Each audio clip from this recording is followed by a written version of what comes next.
Hey anime fans, welcome back to another epic showdown analysis. आज हम देखेंगे दो सबसे पावरफुल एनिमे कैरेक्टर्स के बीच का अल्टीमेट क्लैश, नारुतो के ओबितो उचिहा और जुजुत्सु कैसन के सतोरु गोजो। कौन जीतेगा इस फाइट में? चलो पता लगाते हैं।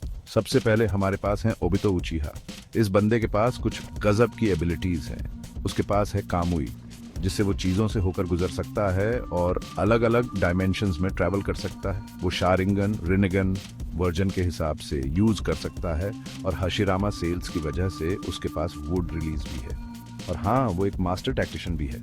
लेकिन कामुई में एक कूल डाउन पीरियड होता है। अगर कोई उसकी टाइमिंग समझ जाए तो उसे ओन ऑफ गार्ड कर सकता है।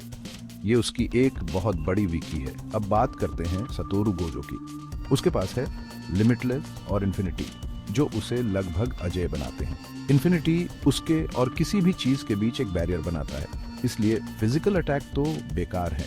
फिर है उसका डोमेन एक्सपेंशन, अनलिमिटेड वॉइड, जो उसके दुश्मनों के सेंसेस को ओवरलोड कर देता है, जिससे वो बेबस हो जाते हैं। हालांकि गोजो की पावर्स बहुत एनर्जी कंज्यूम करती हैं और उन पर ज्यादा निर्भर रहना रिस्की हो सकता है। तो कौन जीतेगा? चलो इसको ब्रेक डाउन करते हैं।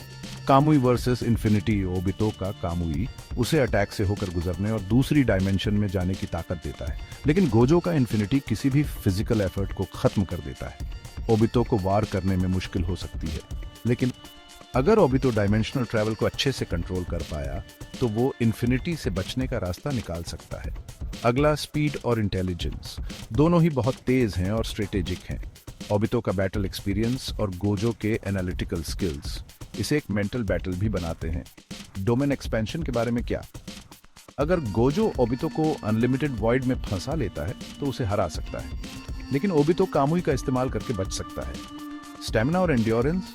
गोजो के पास बहुत ज्यादा स्टैमिना है, लेकिन वो एनर्जी रिजर्व्स पर निर्भर है। हशिरामा सेल्स की वजह से ओबितो के पास गजब का रीजनरेशन और एंड्योरेंस है, जो उसे लंबी फाइट में फायदा दे सकता है। तो जीत किसकी होगी? अगर गोजो अनलिमिटेड वॉइड या हॉलो पर्पल का सही से इस्तेमाल करता है तो वो ओबितो को कामुई के इस्तेमाल से पहले ही हरा सकता है। लेकिन अगर ओबितो गोजो के कमजोर पलों में वॉर करने और बचने के लिए कामुई का पूरा इस्तेमाल करता है तो वो गेम पलट सकता है।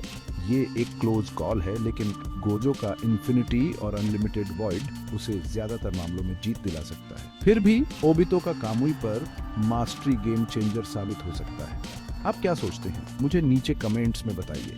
और हाँ, ऐसे ही और एपिक एनिमे बैटल्स के लिए लाइक, शेयर और सब्सक्राइब करना ना भूलें। अगली बार तक स्टे ऑन सम।